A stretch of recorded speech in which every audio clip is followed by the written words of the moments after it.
If you haven't heard about Anchor, it is the easiest way to make a podcast. Let me explain. Lawful Stupid just jumped over. First of all, it's free, and we love that.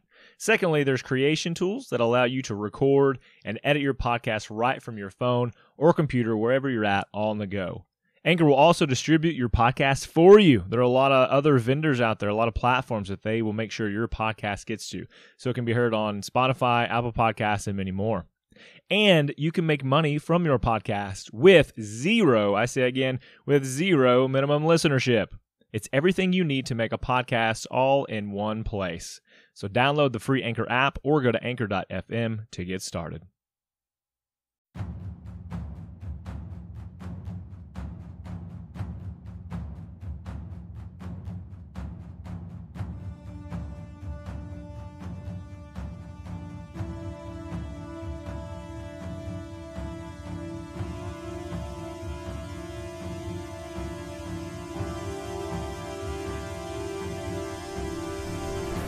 Where we left off, we have Atlas sparring head-to-head with a corrupted Yarg. We have a dark,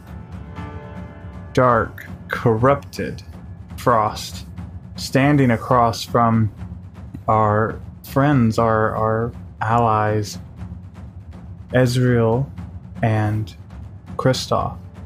Behind Frost is the dark and evil elf that has plagued our boys and all of Goarahn.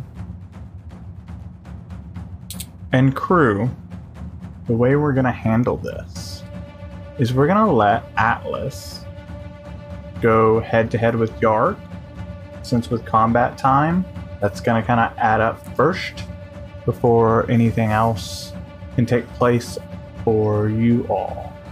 Does that make sense? Excellent. So, Devin.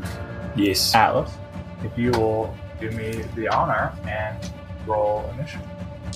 Oh, jeez. It all comes down to this. Oh my god.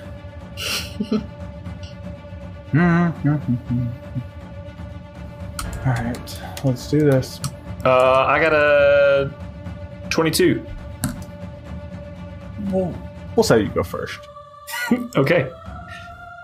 So he's currently advancing on me, correct? That's where we left off. You guys are been fighting. Let me give you a quick painting. You guys are literally face to face. And if you remember, Yarg is corrupted. He's like, he's in full armor, essentially. You can barely see his face. And he's got a mace in one hand, or a morning star in one hand, and then he's got a spade in his offhand. But he is like full on decked, and you guys are trading blows essentially. So you're right there in front of him. What do you want to do? Okay, so as he's coming at me, I imagine wherever we've been fighting back and forth for a bit. I mean, I'm just gonna, if I'm not already have known this, I'm in rage mode at this point. And I'm going to just simply, this is not the Yarg that I know, and I'm aware of that. He's just a husk for whatever evil resides. And so my goal is to just hopefully end this monstrosity's existence.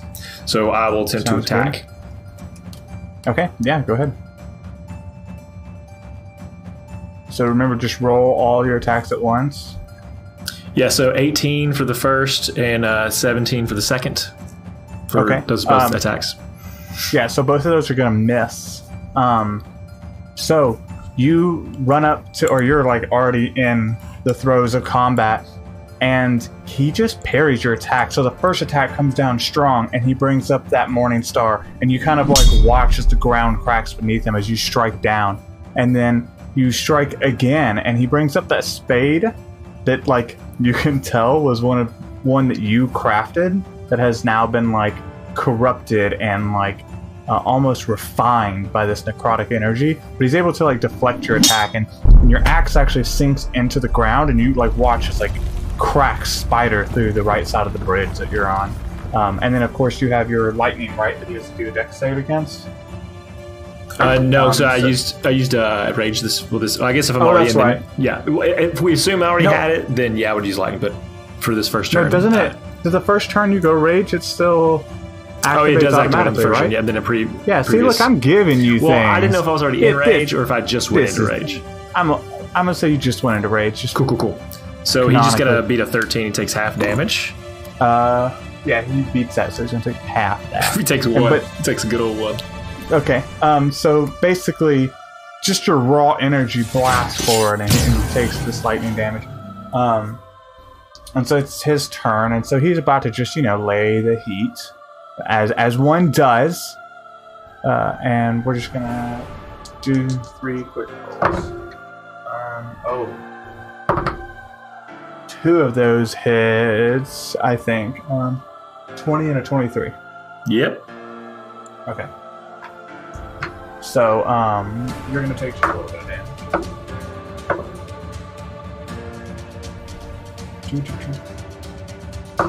You're gonna take 8 slashing damage and 5 necrotic damage on top of 5 slashing damage and 5 necrotic damage. So he swings around with this morning star that he's got, and you're able to step backwards, but you don't see the spade coming in. He just hammers you with 2 quick strikes from that spade, and each hit that hits, while you're resistant to these normal attacks, right? It's that necrotic energy that just bleeds over and you just pours through. And it is your turn. Okay, I'm just gonna swing again. I got a 24 and a 26 on this next attack. Oh yeah, both of those connect. Okay, cool. D12.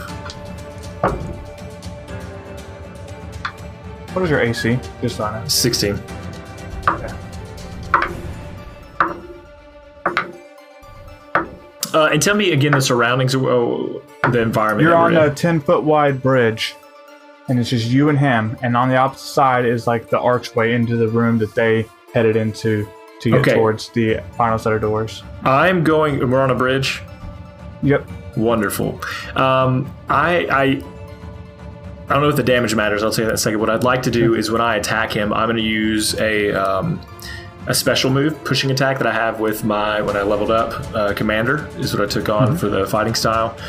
When I hit, use a die, add that to my total damage, and then I can push him up to 15 feet away.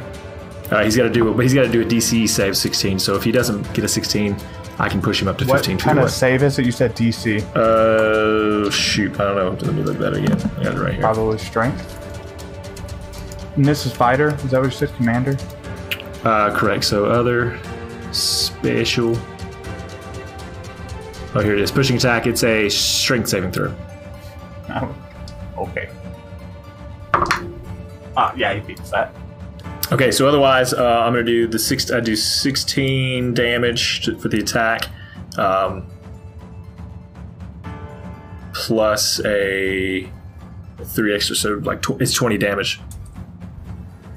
Gotcha. So here's the thing. Each time you hit him, he quickly hits you back with the spade, and you're going to take 16 bludgeoning damage. No, slashing damage, and you're going to take 6 necrotic damage.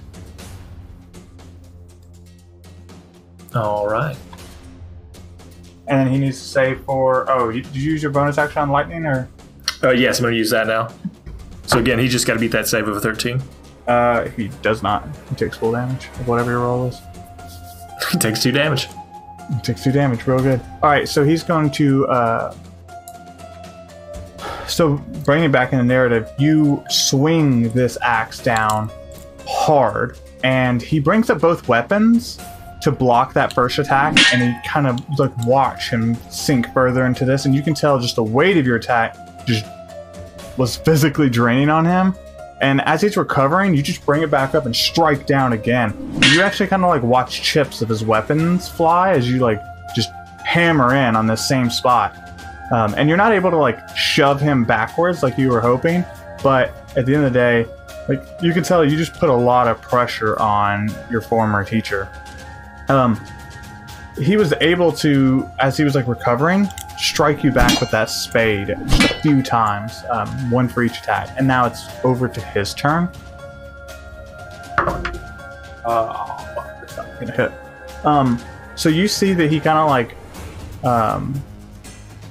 slides that spade down to his belt and then puts both hands on that Morningstar, and he swings, and you're able to like do the limbo kind of situation back up, and you can like feel the weight of that attack. It's almost like gravity itself was bending to his attack.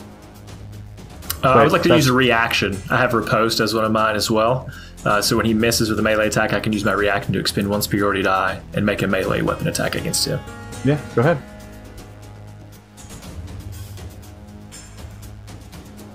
16 plus a whole lot. 16 plus 23, 4, 5, 6, 7, It hits. 28. I mean, Okay. it hits. Plus a whole lot. That's in fact, if you guys want to know what a whole lot is, it's just like 17 points. Like, It's a lot. it's a whole lot. And with that one, I'm going to do 13 damage with that attack. Got him. Alright, cool. Your turn. All right, I'm going to attack again. So I rolled a 27 and a 24, which I realize those are going to attack now. Yeah, those are going to hit. Not great on damage. That's going to be 6, 7, 8, 9, 10, 11, 12, 17.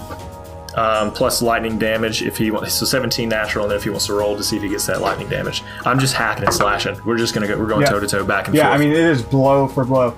He takes half of what was the lightning damage? Dadgummit, he takes it's 2s. It takes 1 again. Okay. Alright. I mean, you're still chipping away at him for sure. Being two big brawly boys. So you come across with your axe just a left and right, and you kind of notice he doesn't even block these.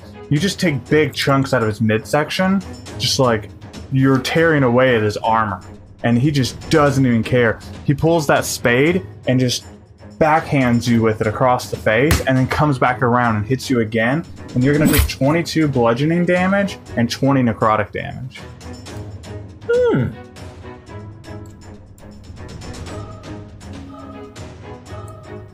Is there anything else you want to do on your turn? Nope. Okay. How you doing over there, bud? Wait, so he attacked, and now he's going again? I'm confused. So Yep. So every time you hit him with an attack, he's hitting you with his spade. Yeah, he's hitting you with his in offhand. response. Yeah. Yep. Stop it. Stop it. Yeah, exactly. All right, cool. He's bringing down another flurry of blows on you, bud.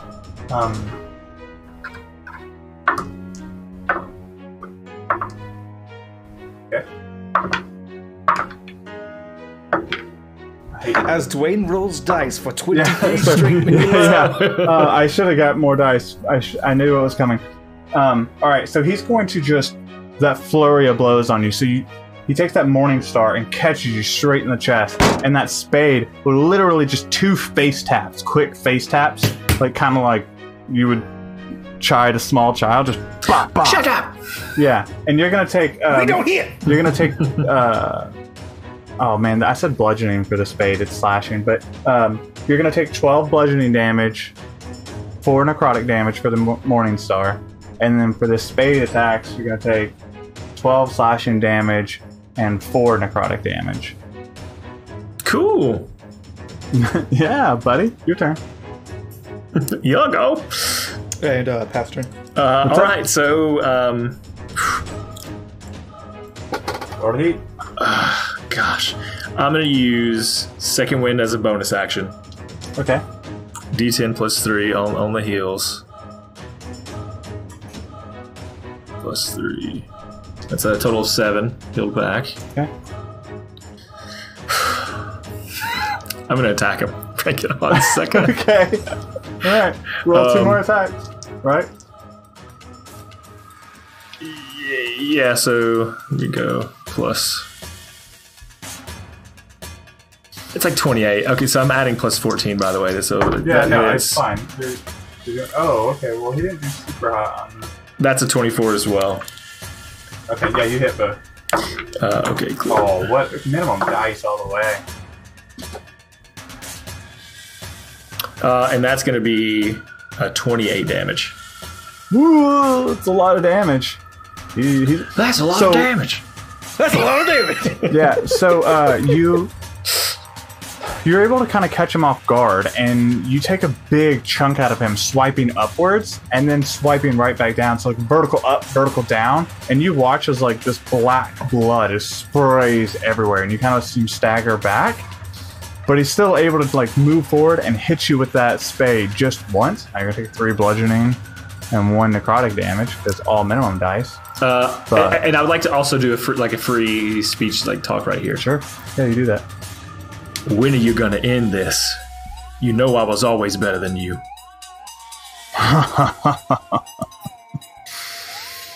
Insolent whelp! And then he's going to attack because it's his turn.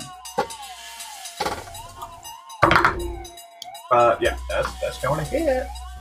I just want to say that Bruiser Boys and Insolent Whelp are both 2 tracks off my DVP on iTunes. Okay, so he kind of drops that spade to his side again, and he swings with that Morning Star, and it connects this time, and you feel the weight that he was intending to bring the first time, and you're going to take 20 bludgeoning damage and 24 necrotic damage.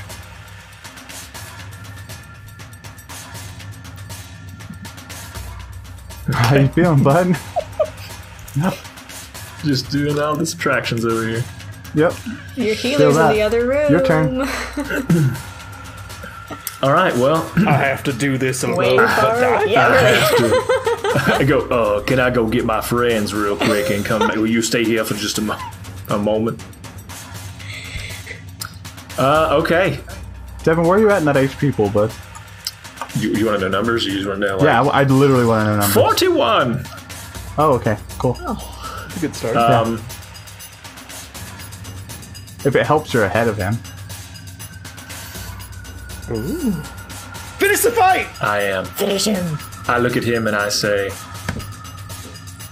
I would always sacrifice myself for everyone.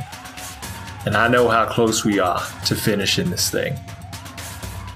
So if I gotta go, so that you gotta go, so that that evil wench you have with you's gotta go, and so be it. And so this will be my 10th use, or my 10th attack, and I get 2. So I will attack once. The special weapon you've concocted for me will activate its effect, A Taste for War. And so after the 10 stacks, all targets, including myself in a 40-foot radius, take my current HP in fire damage, and they can't resist it. They can attempt to take half. Mm-hmm. So I'm going to take my first attack to reach 10, so at least getting 1 more swing in. Okay, go ahead. He misses his spade. So I mean that's a 30 or something. That's what? Okay, yeah, you roll real high. Oh, wait, you said he missed also? I said he missed his spade. Yeah, his counter attack. Cool, I will riposte also. So I hit with my I'll take my reaction. What? I'm sorry. What is riposte? Riposte is a reaction, right? Yes. Yeah, you can't take that on your turn. Oh, well, I You tried. can't react to a reaction. Daddy tried. You can't do a reaction on your turn. Because It's only during your opponent's turn. The spade was reacting to Atlas's attack in the first place. He can't react to the reaction. It's Davenport. It's a 6th edition D&D. That is 12 damage. Yeah. Okay. You're real good. You hit him real good.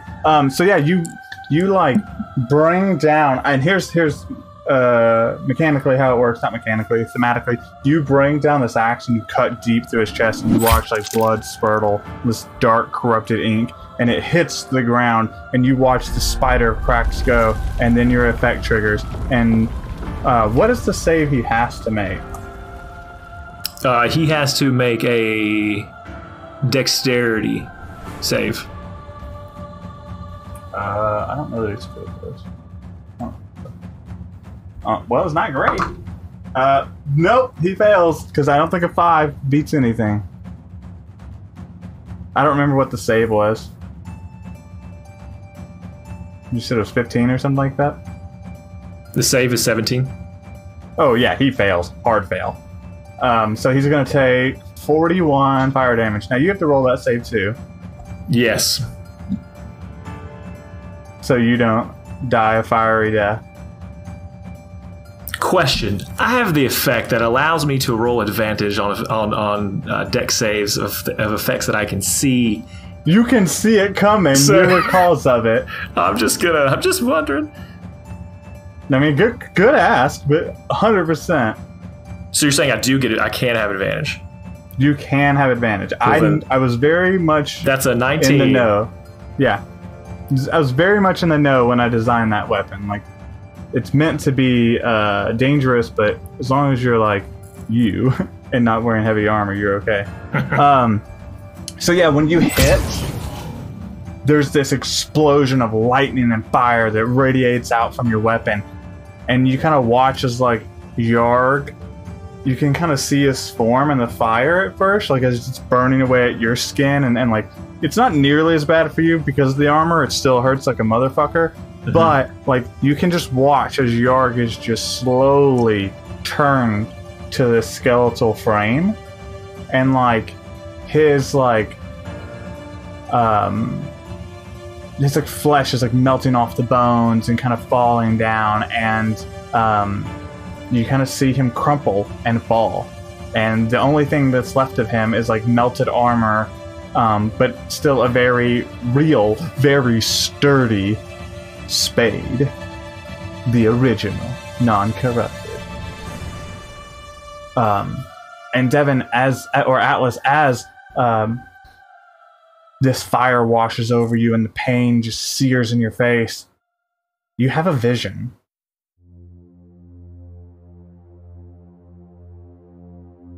You're standing tall and proud, and you're almost like walking on this translucent floor. Like it's almost like darkness or stars. It's like you're walking on a night sky, and as you're like looking through these fresh eyes, you're almost like on autopilot, right? You're not you, but you're you, and you kind of see through your eyes, your arms and hands. They are as they are now. They're covered in molten armor and just like rock substance.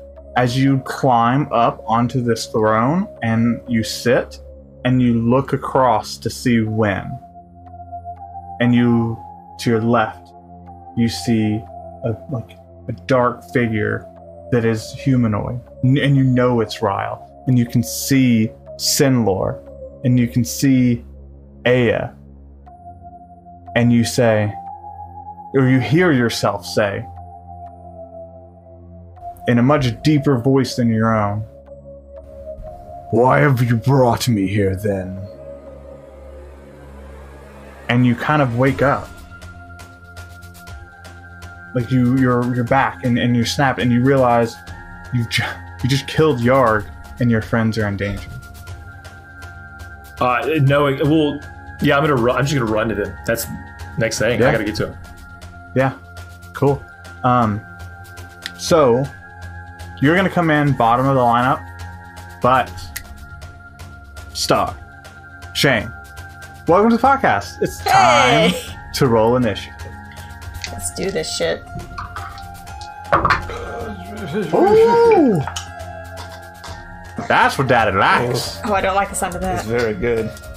It's real good. Well, I got a dexterity bump off that last level too. Ooh. Me. That's a dirty 20. Ooh. Star, how we doing? It's 15, which is not the best I can do. Alright. Ooh, I think she... Yep. Yes. Excellent. Okay. And I just want to remind everybody that the evil elf here is Dragonbait's NPC. She's the one who brought it in. Sybil Dragonbait. That is her name. She's got a cool name, right? Sybil Dragonbait. Oh, that's her name. Oh, the last name Dragonbait. Nice. Yep, that was what she requested. All right. Oh, well. Go take her down. Alrighty then. So, you guys kind of get in that combat mode, and you can hear Atlas like in the distance, like 100 feet back, as the corruption happens. And you have Frost standing 5 feet in front of Sybil, and you guys are 60 feet back, I think. I think that's what we specified. Yeah, because I know for sure Kristoff is because he ran up and did telekinesis. So he's 60 feet, and I'll say, unless you want to say differently, Star, that Ezreal is 10 feet behind him, unless you want to be right next to him. 10 feet behind is fine. Okay, yeah. You take that hit, my dude. You're gonna want to be. Yeah, bad things are about to happen to Kristoff. Well, yeah. First up is the Corrupted Frost, and you kind of see this sunken, like very hollow, like form that of Frost, and he kind of like shambles forward 5 feet, and he raises up his right hand, and you kind of see him kind of struggling with like his very actions, and then you see like this thin green ray like spark forward towards you, and I need you to make a dexterity saving throw. Kristoff. Yeah.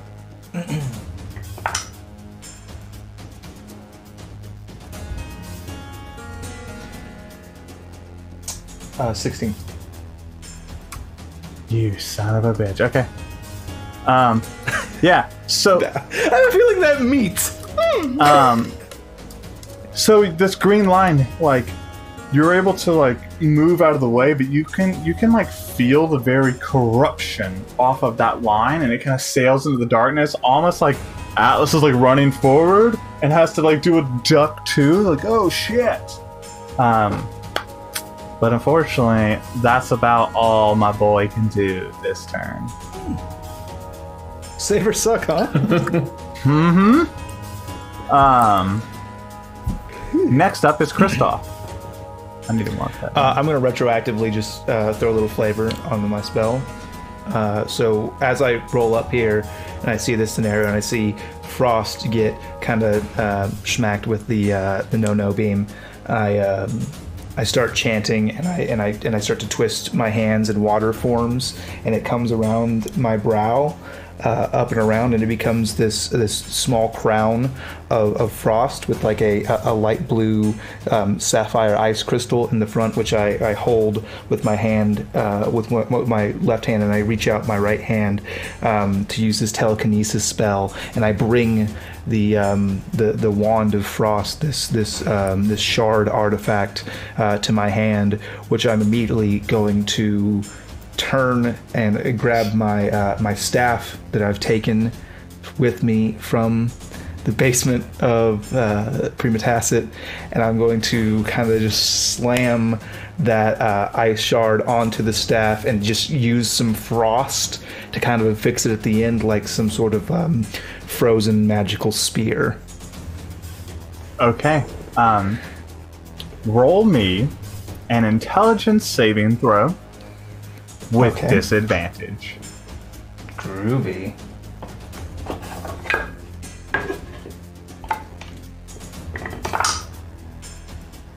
That's really natural 20 and an 18. I have a +0. Okay. So, first and foremost, thank you, Lawful Stupid. I want you to go ahead and write this down. You Kristoff is dead. Kristoff is dead. You have finally used these two very powerful items successfully. And what you gain out of that is you can use that weapon, you or an ally, whoever, they don't have to be proficient in it, provided that you're conscious, right? And you can use that to make an attack using your spellcasting modifier, yours, no matter who uses it, for 4d12 cold damage. Woo! Oh, are you saying Atlas can be a magic boy if Kristoff will let him? His spellcasting modifier is intelligence. No, his spellcasting modifier. I'm saying, yeah. Like, for whatever reason, Atlas's personal spellcasting modifier as a fighter is intelligent. Yeah. It wouldn't matter. My spellcasting modifier, strength. Yeah, strength. That's how I cast spells. Clearly. So, yeah. So not only do you get that. So this counts as a melee attack? No, it counts as a spell melee attack. So, like, A ranged A spell melee attack. spell attack? Nope. Is it a weapon attack? Yes, well, Is he firing technically it is something a or melee- is he hitting people? he is using a melee spell attack, similar to like Green Flame Blade. You use your spellcasting modifier and proficiency to attack with it. Well, the reason why I ask is because for exactly that reason. Does it stack with Green Flame Blade? Am I making a melee weapon attack as part of the Oh no, action? it's like Or it's its its own thing. own cast essentially. it's like if I cast like Shocking Grasp. It's like a melee. It's like a touch range. Yes. Attack, That spell anybody attack. can use it if they take it, right? Like Got it. That's what I wanted to clarify. yeah. So like Atlas can use that in place of his attack action. Sure. So it's not a spell, to be clear. It is an attack action. So he can use. So it stacks with extra attack. Yes. So then it would stack with like Booming Blade. No, because it's not a weapon attack. It's an attack action. So he could do an attack action with that, and then make a second attack with his axe. Okay. Like I don't want to make it any more complex. Yeah. I got it. so, on top of that, you're going to, in a minute, get some temp HP. Okay. Before you get that temp HP, you're gonna go ahead and take 32 necrotic damage. Cool. Now, for your temp HP that you're going to receive, I need you to roll 3d10 plus 10.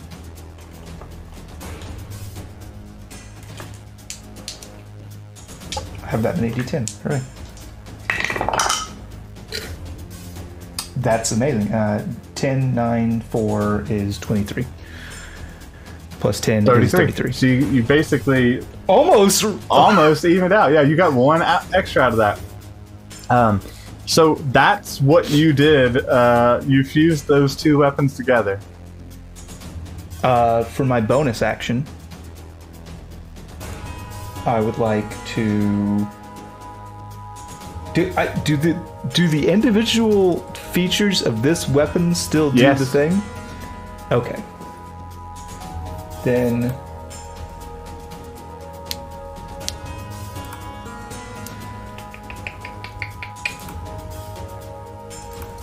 get telekinesis up, that's concentration. Do you need to concentrate on it now that it's affixed to the rod? The concentration lets me repeat that effect every turn. I okay. can target a different item or creature. So yes, it's still active. I think the best thing for me to do is I will, as a bonus action, and I'm not going to use the effect of the shard. I'm going to just do sorcery points to metamagic quicken spell a chromatic orb. Okay. At how far away? Are they the same distance away? The elf lady and The elf lady is 10 feet behind the corrupted frost. oh, it's got a range of 90 feet, so I could flip her.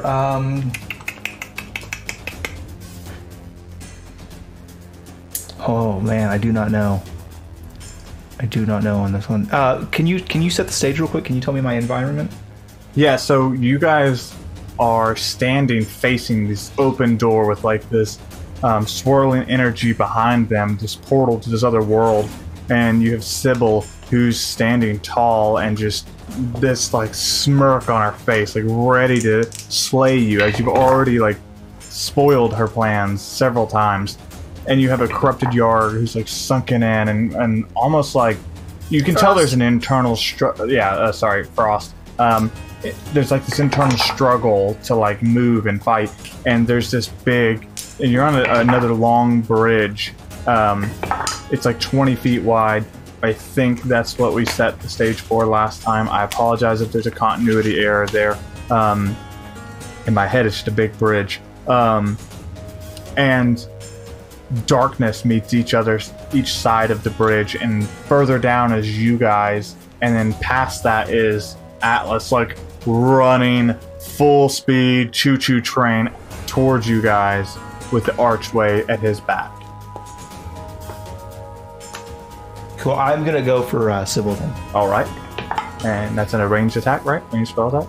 It is. Okay. Rolled a 16, and then my spell attack is +2 because I've got the thing, so that's +10. So Yeah, we're gonna 26. say that hits. Okay.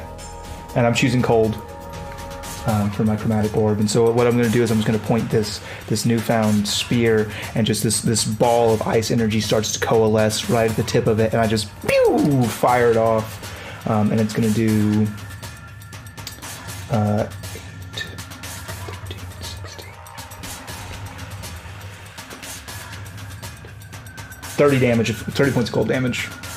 Ooh, boy. Yeah, so you fire this chromatic orb, and this almost like large beach ball sized bolt of ice flies across, leaving like trails of ice and wisp of cold like wind as like Yarg kind of like shanters. Frost. He like kind of stumbles to the left. Avia. Alaria. And strike, and you see Sybil not even see it coming in time and just takes the hit, and you watch ice and snow just kind of pour past her as it like drenches her and then fully engulfs her chest, and she roars out in pain. Ah! And do you have anything else? No, it's my turn. That was your turn? Okay.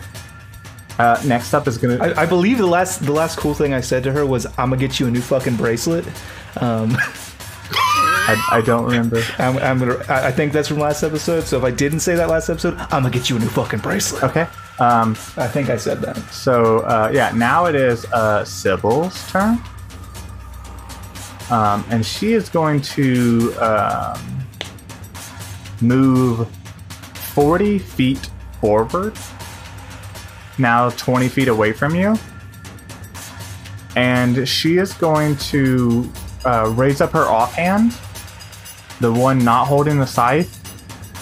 And you kind of see it glow this like void color. This not even black, just the absence of light around her hand. And you kind of start feeling this like tightness up across your throat. And Counterspell. Okay. What does counterspell do? It stops the spell that's being cast. One reaction, you attempt to interrupt a creature in the process of casting a spell. The creature is casting a spell of 3rd level or higher. The spell fails and has no effect. If it's 4th level or the spell is 3rd level or lower, it fails and has no effect. If it's creating a casting spell 4th level or higher, make an ability check using your spell casting ability. DC equals 10 plus the spell's level. Okay, roll me a check. 19. You succeed. So, you use your reaction to like counter this spell. Why don't you describe what that looks like for you?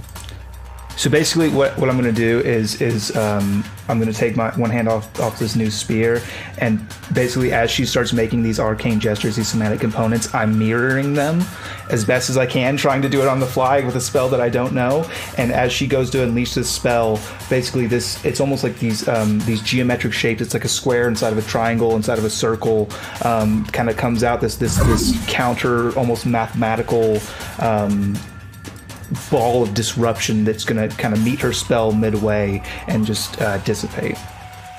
And so when you do that, you kind of like feel this like tight, like almost like this crunching sensation on your hand. Like you don't take damage, but you can feel like that was like a rough cast, and had you not been like magically beefed up, that might have actually hurt. And so that's where we're going to end this episode. Oh, we don't even get to my turn? Unfortunately, no. We're at time. And so everybody's tracking at home. Next up will be Ezreal. Yay! And that's where we'll pick back up. Sorry, there's no way we were going to fit this final fight showdown, meet at the doors scenario in one episode. Not to do it justice. It is what it is. It's pretty getting kind of heavy. It's getting. We're in the end game now. It's intense. It's super. Whatever it takes. Dwayne, real quick. When did this episode air? This is July still. I think all episodes after this will be August. Because I'm looking at my tracker and we got one more roll of humanity at least. Okay, one roll for humanity here. This is going to be for the Michael J. Fox Foundation to combat Parkinson's. Just a reminder that I messed up last month and it was Smile Train. I said it was Michael J. Fox. I'm a big goober. This month actually is Michael J. Fox. $14. Awesome. Excellent. I'm at a loss for words right now because I'm real excited. Hey, Endless Bag of Dice, Lawful Stupid, go get them. You get a free month on your Endless Bag of Dice shipped right to your door. Audible. Go to audibletrial.com/lawfulstupid. Get a free audiobook of your choice. And thank you so much for all your love and support. No one has used the hashtag StupidCast since last we recorded, so I don't have to sing anybody's name or song about them and their champions. But gosh, if you wanted to, we're coming close to finale time, and how cool would it be if during the finale of Lawful Stupid, I had to sing your Twitter handle, whatever that is. Just in the middle of the fight, just as you're casting. Just like... Yeah. I don't know what we're gonna do. Somebody call Bonerfucker832. That's what your Twitter handle is. Bonerfucker832. Sorry. That guy. Perfect.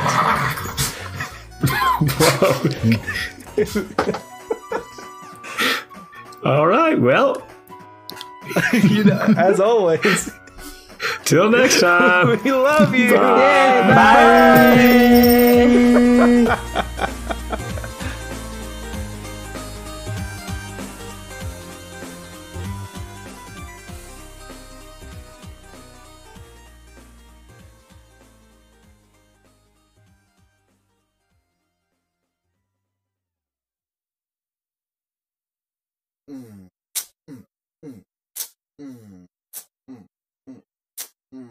Yeah, you are great.